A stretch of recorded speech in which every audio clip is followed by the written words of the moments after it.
আমি সংসদে বক্তব্য দিতে কেঁদে ফেলেছিলাম, আমি কথা শেষ করতে পারি। দুর্ভাগ্য আমার, এর আগের রাত্রে আমি আসতে চেয়েছিলাম তার বাড়িতে, বৈরাগীর বাড়িতে। আঙ্কেল মা,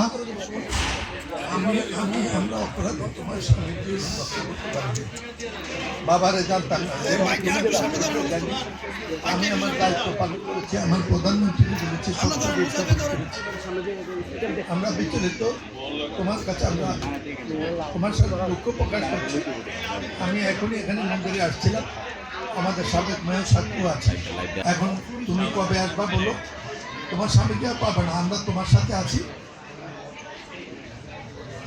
আমি তোমাকে বলে দিলাম, তোমার কাছে আমার প্রস্তাব হলো, তুমি কুমিল্লা থাকবে না, আমরা তোমাকে তোমার ছেলের জন্য যা করতে করবো, তোমরা আমরা তোমাকে দলীয়ভাবে তোমার সব জায়গা ব্যবস্থা করে, বাড়ি করে, তোমার চাকরি ব্যবস্থা করে, তুমি যাতে চলতে ব্যবস্থা করে, তোমাকে আমরা এখানে তোমাকে কুমিল্লার নাগরিক হিসাবে, পানপট্টির নাগরিক হিসাবে আমরা এখানে সেটেল করবো, এটা প্রস্তাব।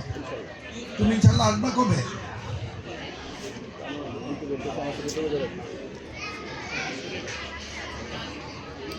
করে দেব, কথা দিলাম রে বাবা, কথা দিলাম। কেন না, তোমার কাছে কথা বলার আগে আমি কথা বলে ফেলেছি। আমি তখনই আসতে চাইছিলাম, কিন্তু সেই মুহূর্তে তথ্য জানার আগে এসে কি বলবো, বিকেলে আসবো বলছিলাম, পরে তারা বলে যে তুমি নাকি চলে গেছো। আমি কালকেও খোঁজ নিয়েছি তুমি আসছো কিনা।